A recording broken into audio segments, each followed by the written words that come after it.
Hello. Welcome. Graham Staines and Sons, we're about to witness something that will restore your faith in humanity and break your heart at the same time. India, 1999. In the forgotten villages where leprosy patients were left to die, there was one man who saw dignity where the world saw disgust. His name was Graham Staines. Just imagine this, an Australian missionary who could have lived comfortably in Sydney, instead choosing to spend 34 years in rural India, treating the most rejected people on earth.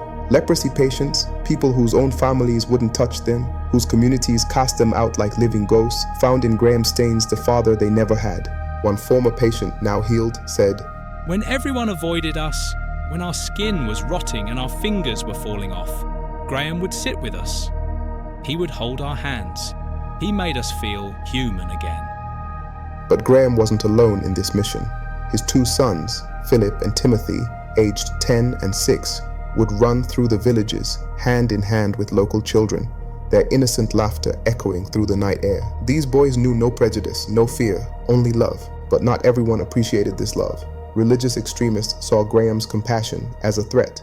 And on January 22nd, 1999, as Graham and his boys slept peacefully in their station wagon after a jungle mission camp, a mob of over 50 men surrounded their vehicle. By dawn, 3 lights had gone out forever. India wept. The world was horrified. But then something happened that stunned even the killers. Graham's widow, Gladys, stood before the international media, tears streaming down her face, and with a voice that could have moved mountains, she declared, I have absolutely no hatred for those who murdered my husband and 2 little sons. I forgive them. Let the love of Christ prevail. May God forgive them and open their hearts.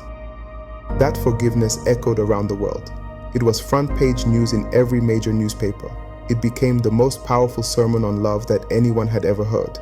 Today, 25 years later, the hospitals, schools, and leprosy homes that Graham built are still running, still healing, still serving. Over 100,000 people have been treated in facilities bearing his name. The killers tried to end his mission. They accidentally made it eternal. My dear children, always remember the words of our Lord. Reverend Lawan Andimi. Deep in northern Nigeria, where Boko Haram terrorists spread fear like wildfire, there lived a man whose faith burned brighter than their hatred. Reverend Lawan Andimi wasn't a famous preacher. He wasn't on television or social media. He was simply a village pastor who loved his people more than his own life. Picture him, a gentle giant who would walk miles through dangerous territory just to pray with a sick farmer, a man who organized food for widows, education for orphans, and hope for the hopeless. The children of his village called him Baba, Father, because that's what he was. But in January 2020, Boko Haram came for him. They kidnapped this peaceful man of God, dragging him into the forest where they had murdered thousands. What happened next will shock you. Instead of begging for his life, instead of showing fear, Reverend Andimi recorded a message that would shake the Christian world. Don't cry for me. If it is God's will that I should die, I am ready. If not, I will live to continue his work. Either way, God's will be done. Can you imagine? Facing execution by terrorists, and his concern was comforting others. His peace was so supernatural that even some of his captors were reportedly moved to tears. When they killed him, they thought they were eliminating a local nuisance. They had no idea they had just created a national hero. Across Nigeria, Christians who had been living in fear suddenly found courage. Pastors who had been hiding began preaching boldly again. Young people started flooding into churches, inspired by Andimi's fearless faith. The Nigerian government declared him a national hero. Churches across Africa began teaching his final message to their congregations. His words became a rallying cry. God's will be done. They thought they ended a village pastor. They unleashed a movement of unshakable faith. We are here today to celebrate our freedom. Charlie Kirk. And now we come to the story that hits closest to home, literally happening just days ago, and its shockwaves are still rippling across America. Charlie Kirk wasn't your typical conservative speaker. At just 31 years old, he had already built Turning Point USA into a powerhouse, reaching millions of young Americans with a message that cut through the noise of our generation.